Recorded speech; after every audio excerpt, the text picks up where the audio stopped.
Okay.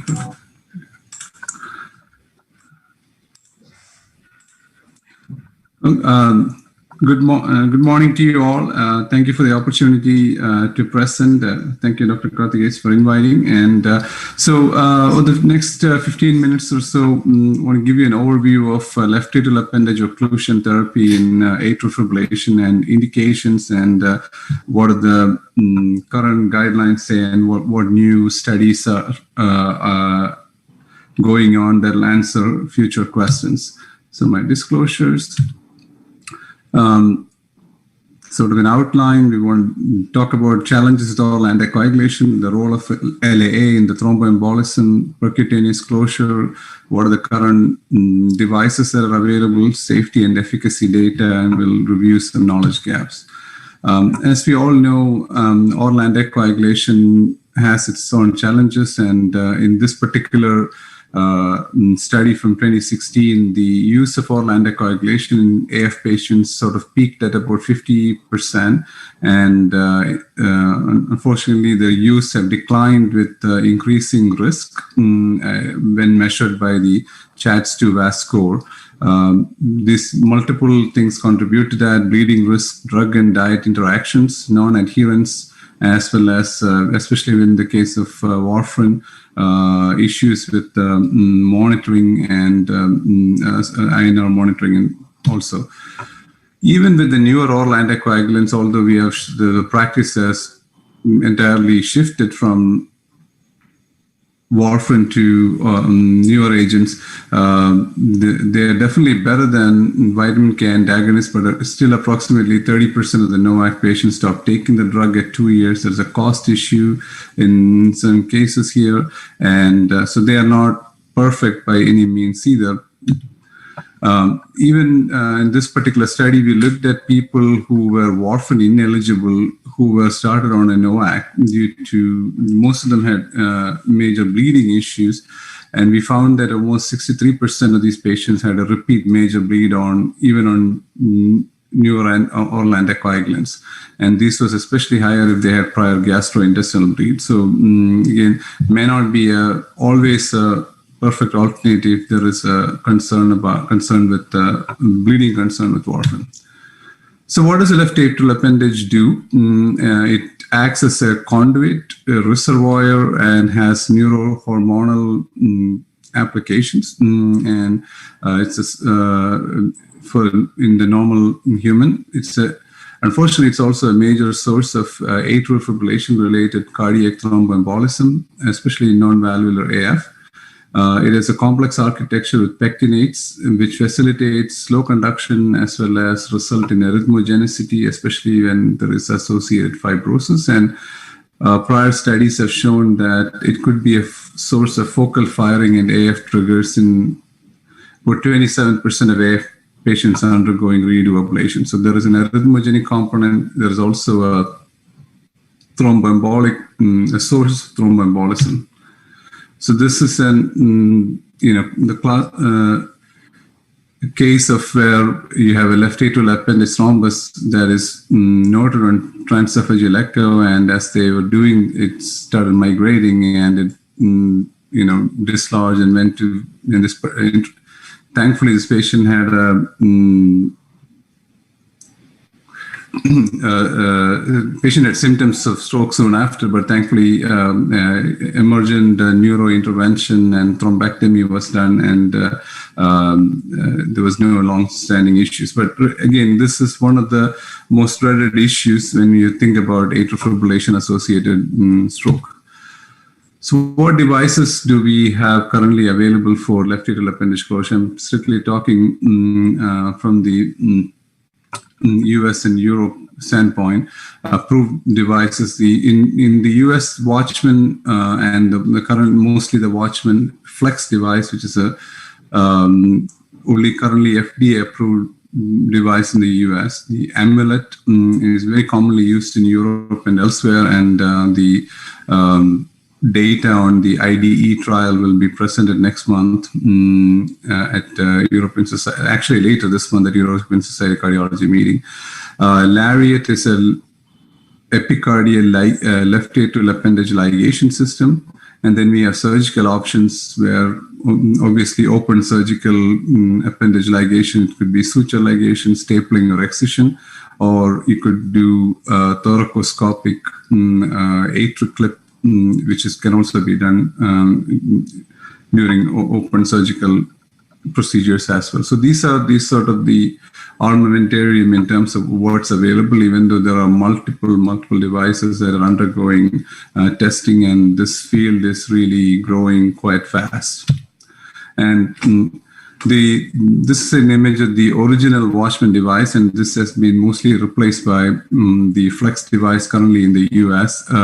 But the basic structure remains the same. It has a nitinol frame with the Flex device has 2 rows of anchors, and it radially expands to maintain position in the left atrium. The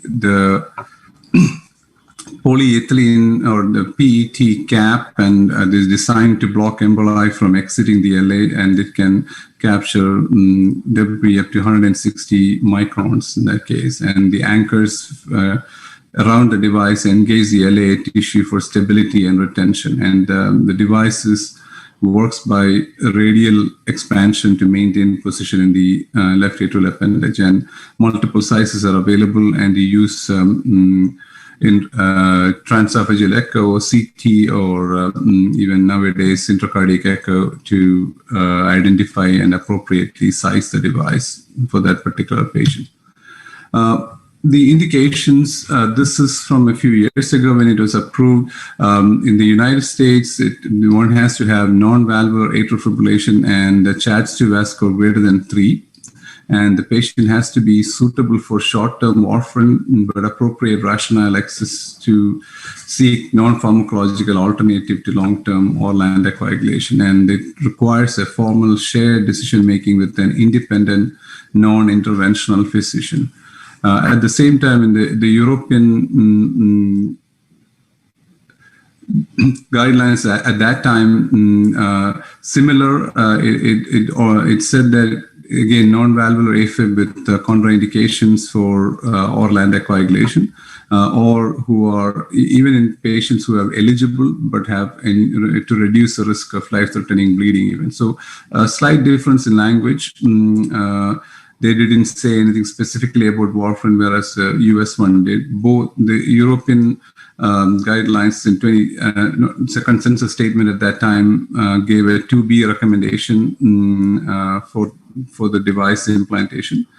And the more recent guidelines, this is from the 2019 ACC/HRS update to the AF guidelines, basically gave a 2B recommendation that percutaneous left atrial appendage occlusion should be considered for AF patients who are at increased risk of stroke, but who do have contraindication to long-term oral anticoagulation, and who are at high risk of thromboembolic events. The more recent 2020 European Society of Cardiology guidelines, they kind of have the same class of recommendation, 2B, and they haven't really changed much from the 2016 one they put out. So again, should be considered for patients with AF and contraindications for long-term anticoagulant treatment. So, and in patients who undergo cardiac surgery and has atrial fibrillation, the occlusion or exclusion of left atrial appendage should be considered. So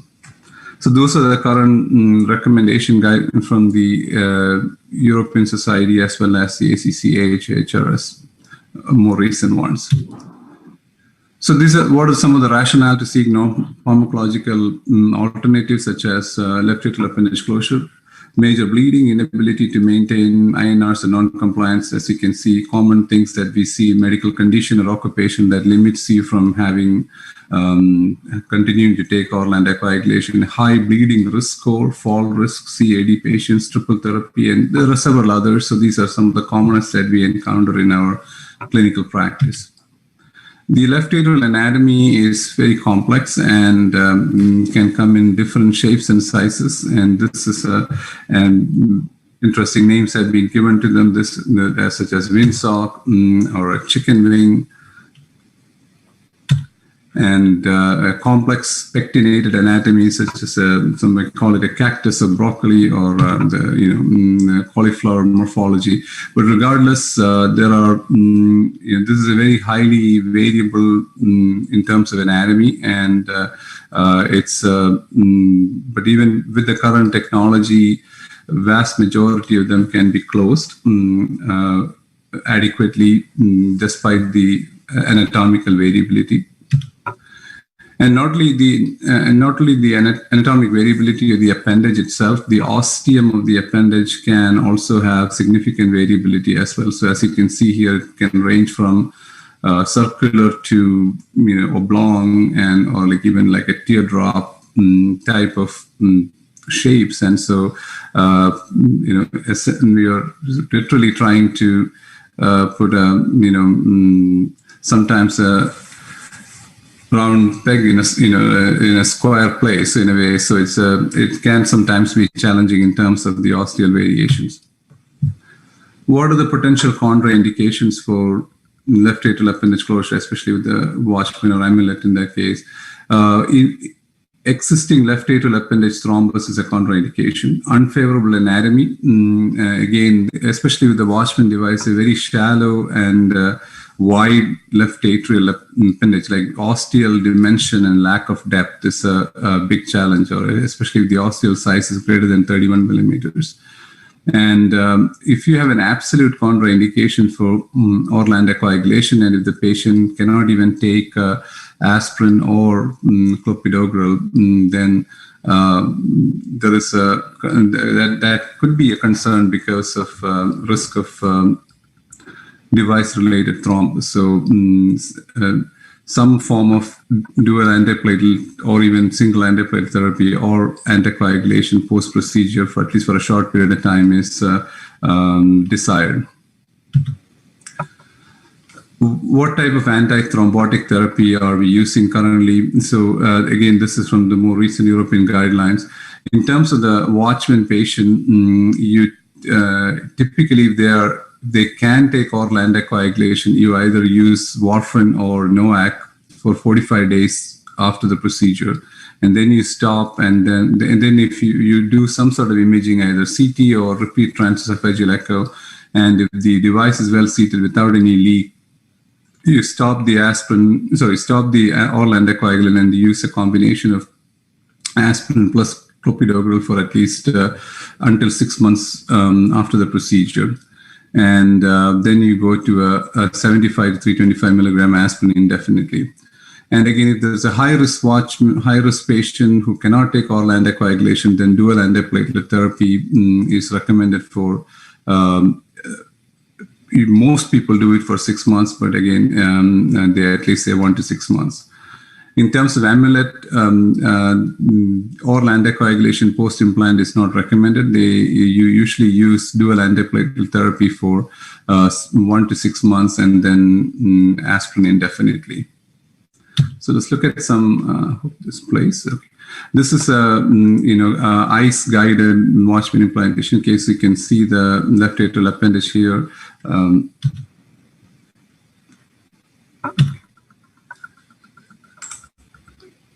Place a sheath out, transeptal sheath in ICE-guided, and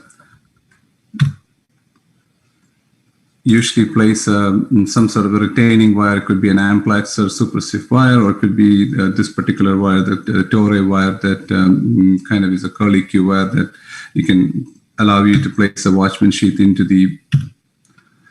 Now the sheath is in the left atrial appendage, as you can see from intracardiac echo. And then this is post-deployment. You can see the device in the left atrial appendage, and with the sheath and the so-called core wire, or the anchoring wire, the shoulders of the device kind of should settle around at the level of the left circumflex here, and then you measure the 4 things, the so-called PASS criteria: the position, the anchor, and size, meaning that there is adequate compression, and then seal, meaning that there is any leak in that case. So, This is a different view where you look at the device. This is equivalent to a sort of a 0-degree view. In transesophageal echo, you look at 0, 45, 90, and 135 to make sure that there is no big shoulder or in the position, and anchor and size and seat are adequate in all those. And this is an example. With the new Flex device, it's very useful is that you can actually, this is a recapturing a device and redeploying. In the Flex device, the advantage is that you can recapture and redeploy multiple times, whereas in the older Watchman, you can only partially recapture and redeploy. But if you fully recapture, then you have to use a new device. So the Flex is, as the name suggests, is more versatile and flexible and easier to use. And so this is the final after releasing the device. And during the device deployment, we usually do a venogram, left atrial appendage angiogram, just to get a sense of the shape and where the mitral washout, and this is where the mitral washout is, and also look at the pectinates and how many lobes you have, and kind of to position the sheath accordingly. And this is after deployment. This is an older Watchman device, not the Flex one. And then post-deployment, we also could inject dye through the sheath to make sure that there is no leak and that the dye slowly fills into the device, suggesting that there is good seal. So efficacy and safety data, there have been multiple. Watchman is by far the most well-studied device, and starting from pilot studies to 2 randomized studies, the Protect AF and the Prevail study, and the continued access protocol registry, we have significant amounts of data that is accumulated on Watchman. And first and foremost, with the newer Flex devices, the success rates have actually very high, close to 98, 99%. And in fact, the recently published Pinnacle Flex study, which is a non-randomized study of 400 patients with Watchman Flex. It's an implant experience. There's a high-risk population with an average HDV score of 4.2. The success rate was approximately 100% with minimal adverse events, about 0.5%, and about 7 out of 400 patients had a device-related thrombus that was noted. So again, the procedure and the technique has become more mainstream, and the operator experience have increased, and hence the adverse events have significantly come down. The Protect AF was the original study that looked at randomized about 707 patients to Watchman and to warfarin in a 2-to-1 fashion. Again, primary efficacy endpoint is stroke, cardiovascular death, and systemic embolism, and the safety was the adverse events associated with the procedure. 88% had successful implant, and during follow-up, the device met non-inferiority criterion compared to warfarin for efficacy, but with regard to safety, it was a problem as there was significant adverse events in that particular study. I mean, this is before we started using pigtails, and it is an older device, and so there were a lot of technical deficiencies then compared to now.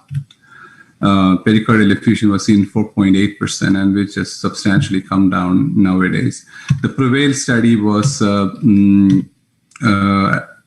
started to address some of these shortcomings and also to include new operators, and the implant success rate improved to 95%, did not change between experienced and new operators. And in this case, the device did not meet the primary efficacy endpoint compared to warfarin, as the warfarin arm had also sort of overperformed compared to warfarin arms in the NOAC trials. But the safety profile significantly improved, and it was non-inferior to warfarin. So and then if you look at pericardial effusions compared to the Protect AF and to the Prevail and CAP, you can see that they have substantially come down over a period of time. If you look at the overall data, including Protect AF, Prevail, and CAP, so the take home here is that if you look at all strokes, the devices, the Watchman device was equivalent or non-inferior to warfarin. Whereas when you look at hemorrhagic stroke, there is a protective effect. The device did better as long-term bleeding issues have been mitigated because you're not continuing to take warfarin long-term. And so if you and ischemic stroke, there was no significant difference in terms of ischemic stroke, because hemorrhagic strokes have been reduced. And if you look at all-cause death, it was also non-inferior. What about long-term bleeding risk? So if you look at the total bleeding risk across both arms, they were somewhat similar. But when you look at post-procedure, immediate post-procedure bleeding versus long-term, the Watchman device significantly wins out because of, there's no need for continued use of oral anticoagulation. I am extremely sorry for the interruption, sir. There are 2 minutes of presentation left. Perfect. Yeah, should be fine. And the left atrial appendage closure patient, absolute OAC contraindication, the earlier studies had high adverse events, and a more recent randomized trial, ASAP-2, prematurely terminated due to poor enrollment in this case. Cost effectiveness also over time, because of no need to use long-term oral anticoagulation. The Watchman device has been shown to be cost-effective over warfarin as well as the newer oral agents. Multiple devices are now available. There is a whole slew of things, and many would be coming up. This is an example of the Amulet device. And this is an example of the Lariat suture delivery system, where we use an endocardial transeptal approach and an epicardial to guide an epicardial ligation over the appendage. Results of a study called the AMAZE trial, which looked at this Lariat plus AF ablation versus AF ablation only in persistent AFib, would be presented hopefully in the near future. So just to summarize, so these are the current devices: Watchman, Amulet, and Lariat. Watchman there are multiple new studies in Watchman space. There is a trial comparing against NOACs called the Occlusion AF. The management of leaks and DRT requires more study. There is a post-AF ablation study called the Option trial that just completed enrollment. Using Watchman as an alternative to oral anticoagulation as first-line therapy in moderate stroke risk patient called Champion AF is enrolling, and there's also a Watchtower study to look at post-Tower patients. And the Amulet IDE study is again going to be presented, and the catalyst is similar to Champion AF in terms of looking at patients who are as a first option against NOAC. So in conclusion, a significant proportion of non-valvular AF patients who need oral anticoagulation either not on it or cannot take it long-term. LAA remains the primary source for AF-related thromboembolism. Percutaneous LAA closure is an established alternative to anticoagulation in patients with non-valvular AF with high risk for bleeding or having contraindications. Watchman is currently the only FDA-approved device in the US. The indication being moderate to high risk with appropriate rationale to seek an alternative to long-term oral anticoagulation. Randomized studies have shown efficacy and safety, and it's equivalent for total stroke, superior for hemorrhagic stroke and cardiovascular mortality. Several new devices are being developed, with some undergoing randomized studies as the exciting field of appendagology continues to evolve. We still have several gaps in knowledge, especially regarding the benefits of left atrial appendage closure over NOACs, appropriate use in patients with absolute contraindication for oral anticoagulation, post-procedure therapeutic strategies, and as well as management of leaks and device-related thrombus, and these require further study. Again, I appreciate the opportunity to speak, and happy to answer any questions. Thank you.